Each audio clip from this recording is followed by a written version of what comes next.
We're not working Monday through Friday for our families to build legacy, to build something that we own, that our family owns. We're working hard so we can help somebody else build for their families. And in return, we get a score. Bump that, man. Listen, let's dive in. How can we shift the mindset? How can we shift the mindset? Yo, if you're just not tuned into the table, man, welcome back. It's your boy, Anthony O'Neill. Welcome back to the show. This is a little different show, man. I'm literally teaching people how to build a credit score. But before we get back to the show, I want to remind you guys that, listen, one of the key things when it comes to really building true wealth is having a solid savings account, all right? One of the key things when it comes to building true wealth is having a solid savings account. I'll say it one more time. One of the true things, one of the best things when it comes to building wealth is making sure that you have a savings account so you don't have to go back into debt.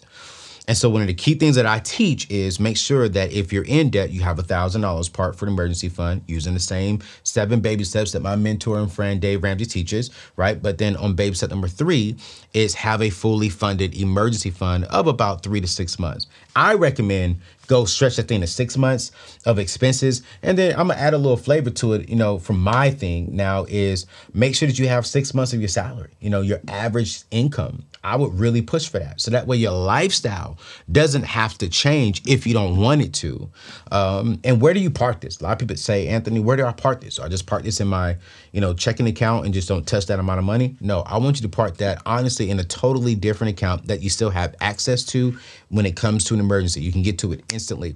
And my good friends over at Prize Pool is where I park my emergency fund, and I want you to check them out. I'm going to put their information in the show description. And here's why I like Prize Pool. It's very simple. The FDIC insured, they're going to give you 0.30% interest. On top of giving you 0.30% interest, they're kind of like a fun gambling app, but they're a savings account.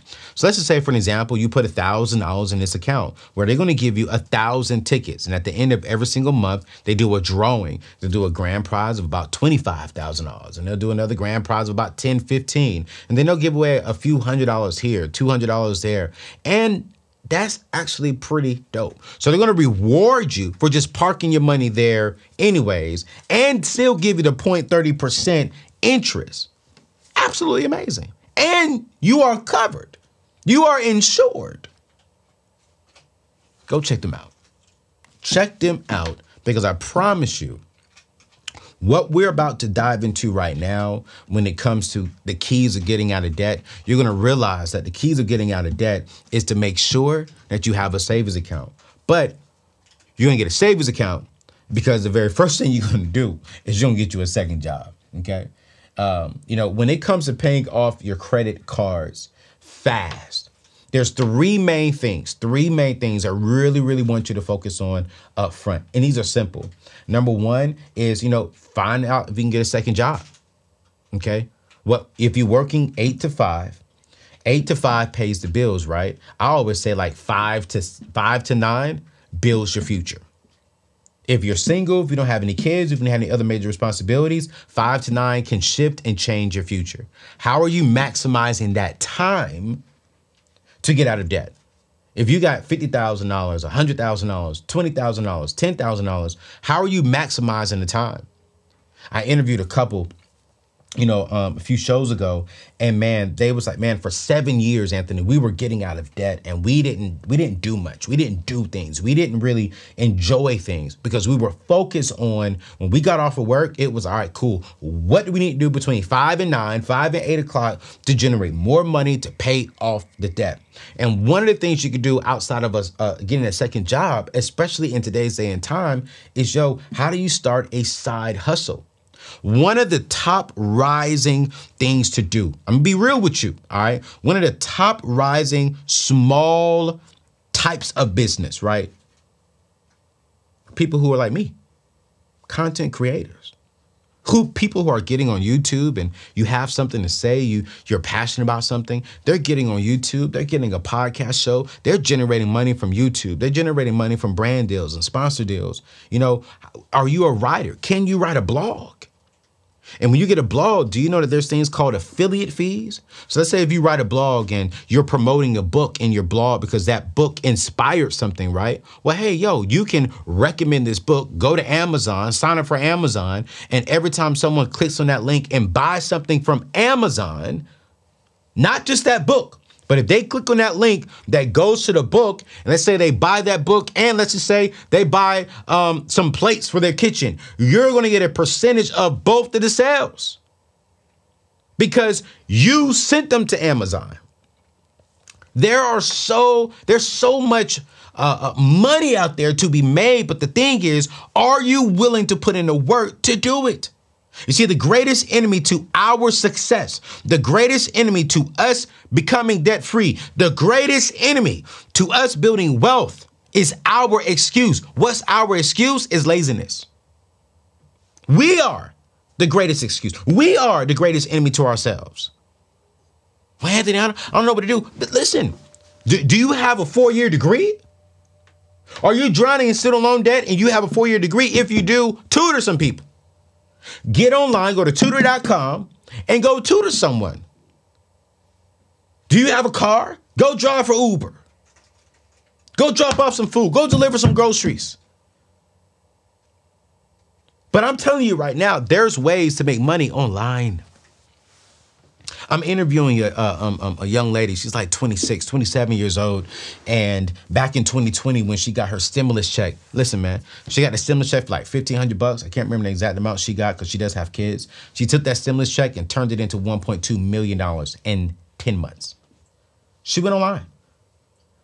She started teaching people how to grow their social media accounts. Listen, I remember back in the days, man, when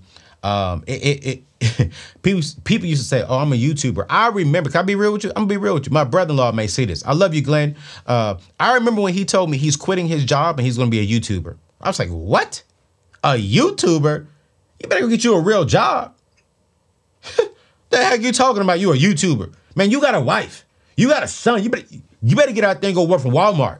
Go get you a real job, bruh.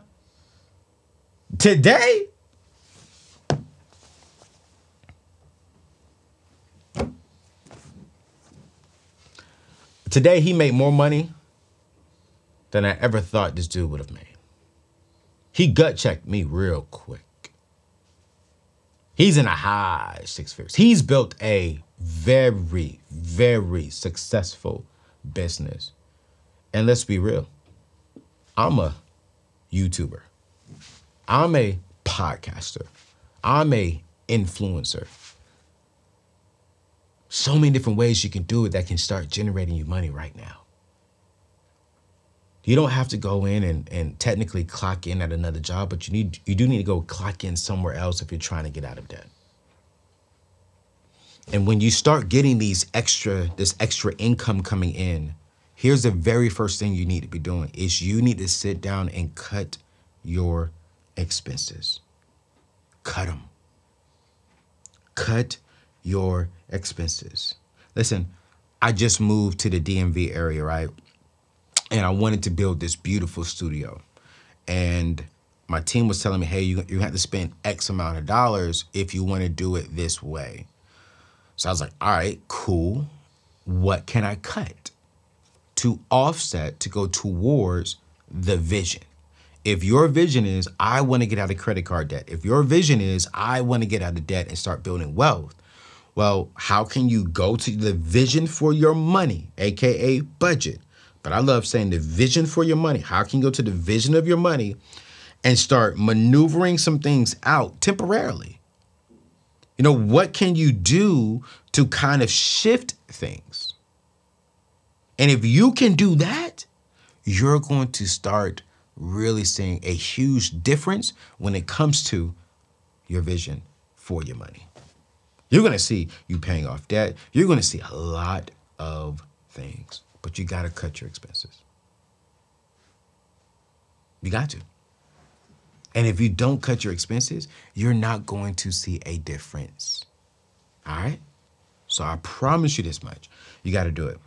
Now, once you start getting an extra job, once you go out there and you start an online business, and I definitely would encourage some of you, because some of you, man, I think there is something on the inside of you that other people need to hear. And let me pause right here and just encourage you. Let me just speak into your life, right?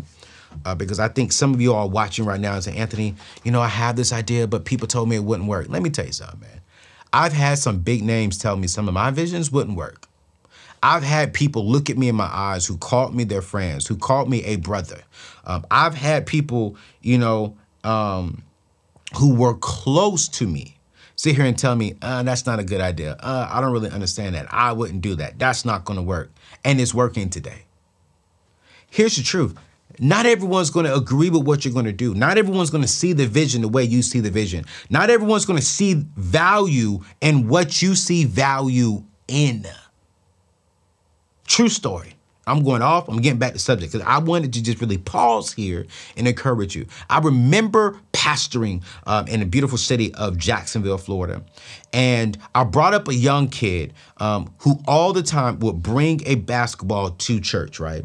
And everyone in that, all the kids in the church would clown on him. They would laugh at him like, bro, why you got to be carrying a basketball to church? Like, how come everywhere you go in the grocery store, you got a basketball in your hand, you're turning it and you're dribbling it and you're throwing it up and you're practicing your wrist thing. Like, man, bro, you ain't even really that good. Like, why you got a basketball? And I saw them one day picking on him. And the Lord, I'm getting spiritual here. The Lord told me, you need to speak on value. I was like, okay, and use him as an example. I said, ooh.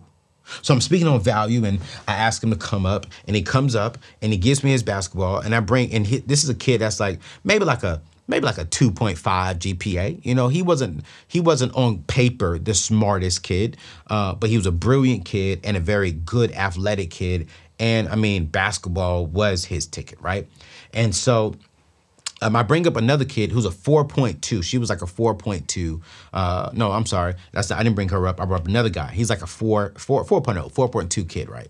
So I take the basketball from the other young kid and I give him this basketball. And everyone starts laughing when I give it to him. And he was like, what am I going to do with this? Like, I don't need a basketball. And then I took the basketball from this kid and I gave it to that kid whose the basketball is, right? I said, do you want this? He said, absolutely, yes, sir. I said, wait. You want this? And I went back to the kid who's a 4.0 kid. I said, but you don't want this. And he was like, correct. I don't need it, PA. Like, what's up? Like, I don't want it. I don't even like basketball. I said, oh, that's interesting. But you like basketball. He says, no, I love basketball. No, I need basketball. I said, you need basketball? I said, what do you mean by that? He said, basketball is my ticket out of the hood. Basketball is the only way I could possibly get into a college and go somewhere that's better than where I live. So while people were laughing at something that he valued because they didn't understand the value for themselves, it was so valuable to him. But it wasn't valuable to the kid who's a 4.2 because he has another sense of value, which is education. That was going to get him through. But this kid who valued basketball, who said, yo, this is my ticket up out of here, and this could be the possible ticket to get my family up out of here, his value was two totally different things. Listen, God gave you that vision. God gave you that value. He didn't give it to them to have the same vision and to have the same value. It is your responsibility to live out the things God has created you to do. It is your responsibility to activate and to go forward with the vision that God gave you. Even if they say no, even if they say that is dumb, even if they do not believe it, it is still your responsibility. And look at me today. Let me be a witness for you. I've had people say that is dumb. I've had people talk about me behind my back, but it's paying my bills today.